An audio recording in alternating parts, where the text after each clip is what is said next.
जी हाँ, सही सुने हो आप कि आज हम पर्टर्बेशन थ्योरी का कत्लेआम करने वाले हैं दोस्तों।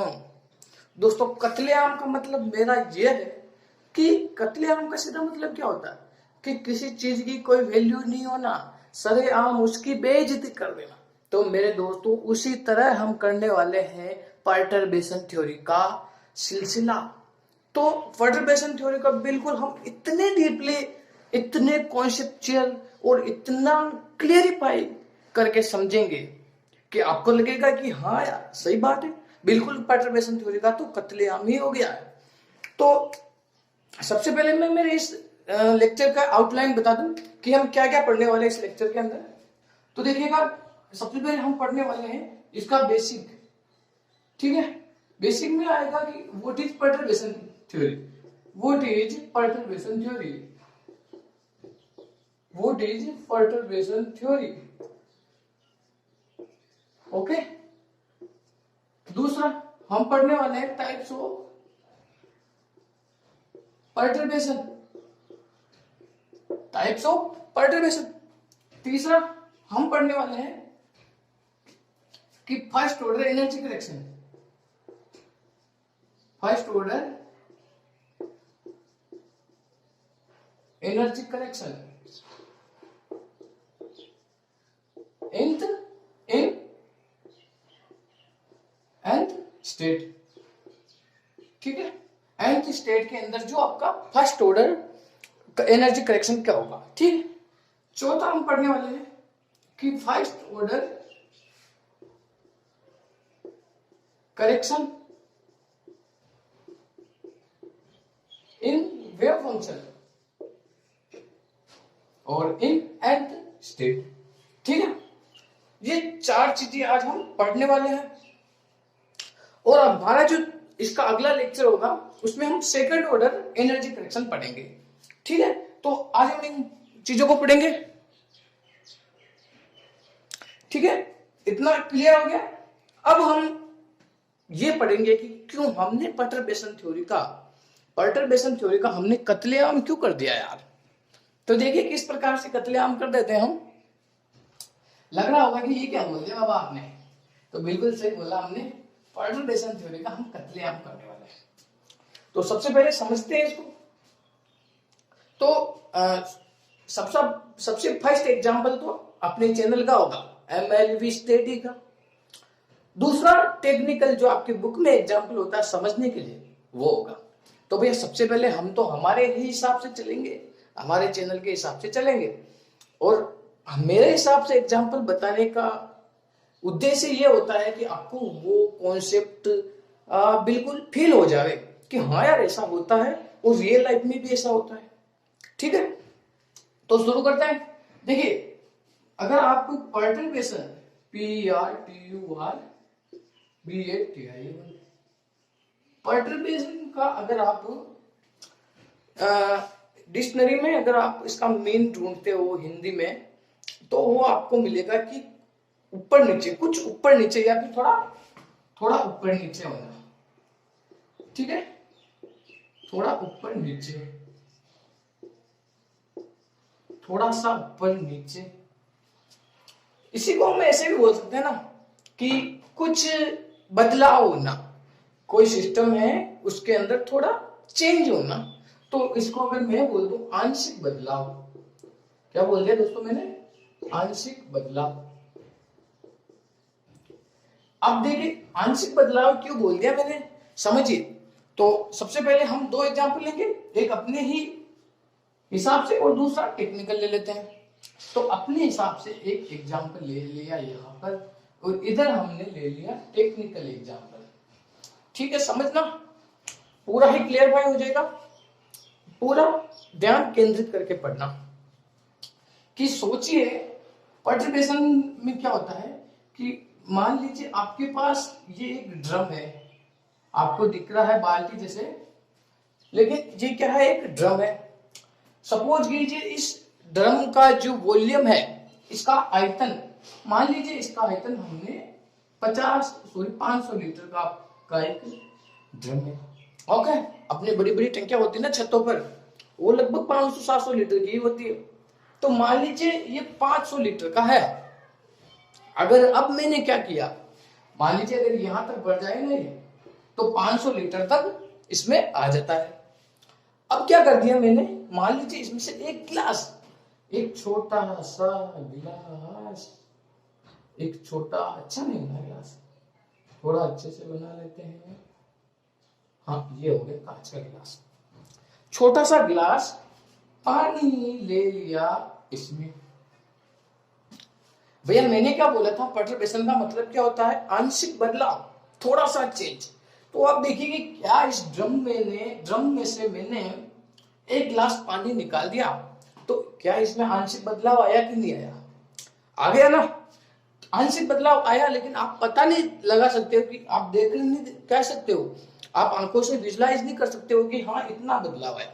लेकिन भैया हमने निकाला है तो कुछ तो बदलाव आया है। ठीक है, पर्टर्बेशन थ्योरी का फर्स्ट आपको जो इंपॉर्टेंट बातें ध्यान रखने योग्य होती है ना, फर्स्ट बात यहां से मैंने निकाल के दे दी कि भैया जो पर्टर्ब्ड टर्म होगी, आपकी जो पर्टर्ब्ड टर्म होगी वो अनपर्टर्ब्ड टर्म से बहुत छोटी होएगी।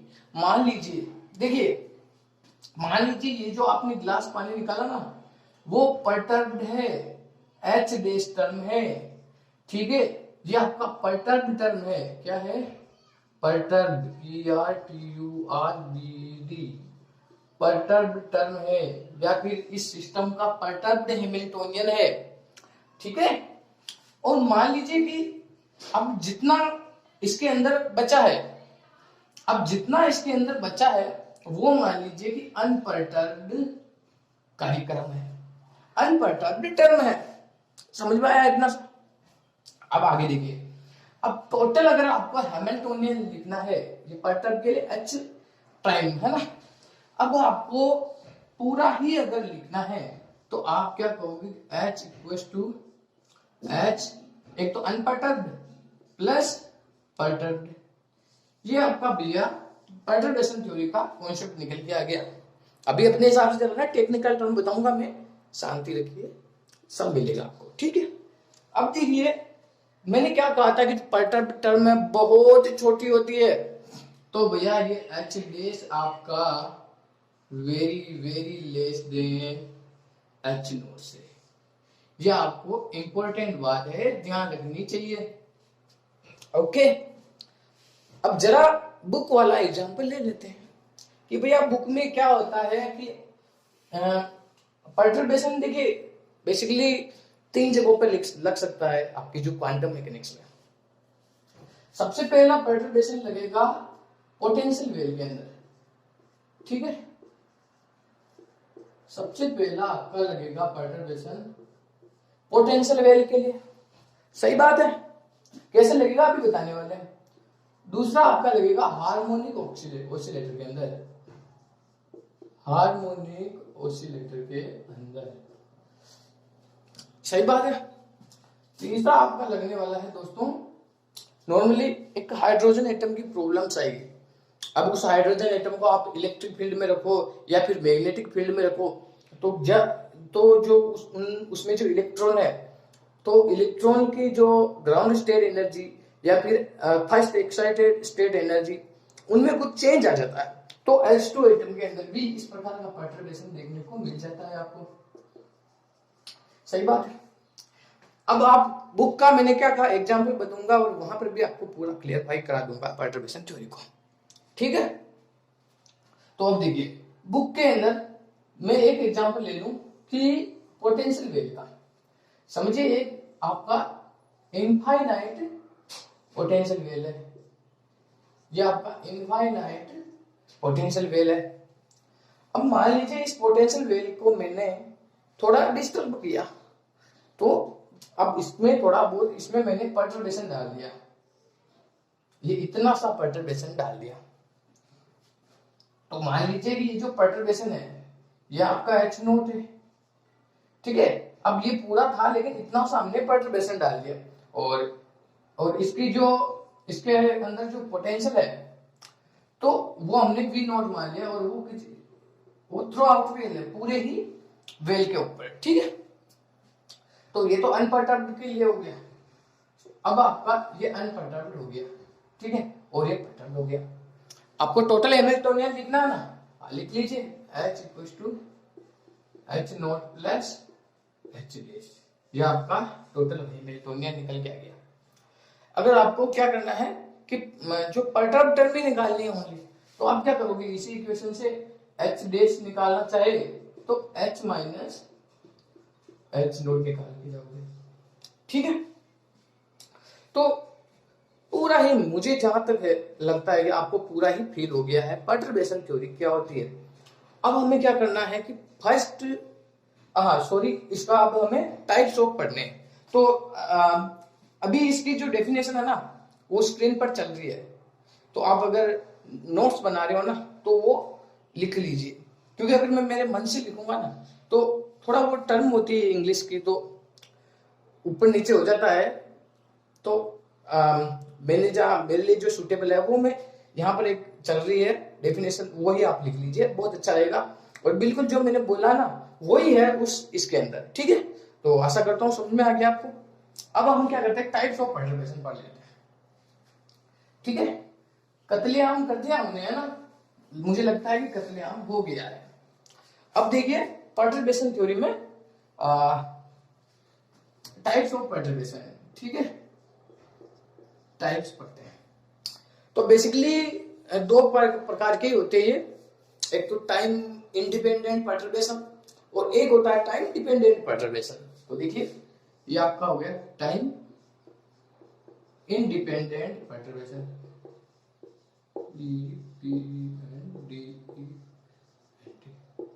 टाइम इंडिपेंडेंट पर्टर्बेशन, और एक आपका हो गया टाइम डिपेंडेंट, ठीक है, टाइम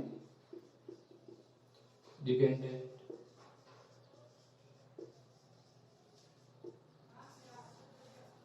अब देखिए टाइम इंडिपेंडेंट पर्टर्बेशन ना वो आपका दो प्रकार से हो सकता है, एक तो डिजेनरेट केस के लिए और एक नॉन डिजेनरेट केस के लिए। तो डिजेनरेट नॉन डिजेनरेट केस कैसे होता है पहले वो समझ लीजिए कि देखिए तो आपका होता है नॉन डिजेनरेट,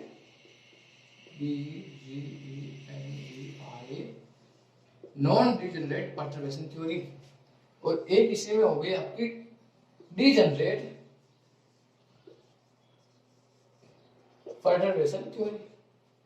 अब डिजेनरेसी और नॉन डिजेनरेसी कैसे आती है किसी सिस्टम में, देखिए मान लीजिए आपका ये हाइड्रोजन एटम है, ठीक है। अब इस हाइड्रोजन एटम को मान लीजिए मैंने इलेक्ट्रिक फील्ड के अंदर रख दिया, ठीक है, ये पॉजिटिव ये नेगेटिव पोल है। अगर मैंने इस हाइड्रोजन एटम को इलेक्ट्रिक फील्ड में रख दिया या फिर मैग्नेटिक फील्ड में रख दिया, कोई भी फील्ड लगा दिया मैंने तो इसके ऊपर, तो अब इस हाइड्रोजन एटम का जो ग्राउंड स्टेट पर एनर्जी है या फिर nth ऑर्डर का जो एक्साइटेड स्टेट है वहां पर एनर्जी है, तो उसमें कुछ चेंज आ जाता है। अब चेंज आता है तो क्या वो डिजेनरेट होता है या फिर नॉन डिजेनरेट होता है, तो उसी के जो आपका लेवल उसी चीज को ध्यान में रखते हुए इस चीज को दो भागों में बांट दिया कि नॉन डिजेनरेट पर्टर्बेशन थ्योरी और डिजेनरेट पर्टर्बेशन थ्योरी, ठीक है। इतना सा क्लियर है आपके, ठीक है। अब आपका तीसरा क्या करना है कि तीसरी बात क्या थी आपकी कि फर्स्ट ऑर्डर एनर्जी करेक्शन निकालना है इन nth स्टेट के अंदर। फिर हमारे को क्या निकालना है, फर्स्ट ऑर्डर वेव फंक्शन निकालना है। फर्स्ट ऑर्डर वेव फंक्शन में जो करेक्शन आता है वो निकालना है। तो अभी मुझे लग रहा है कि वीडियो ज्यादा लंबा हो जाएगा अगर मैं सारा ही काम बोर्ड पर करूँ तो मैं क्या करूंगा कि एक जिस प्रकार से नोट्स चलते रहते हैं ना, तो अब हम एक नोटबुक के अंदर वीडियो बनाना शुरू कर देंगे इसका, और बिल्कुल आपको उसी फील के साथ पढ़ाएंगे, बिल्कुल आपको अच्छा समझ में आ जाएगा। और हाँ यार एक बात ध्यान रखना कि अगर वीडियो अच्छा लगे ना तो प्लीज कमेंट कर देना कि कत्लेआम हो गया भैया, इसका क्या हो गया, कत्लेआम हो गया, ठीक है।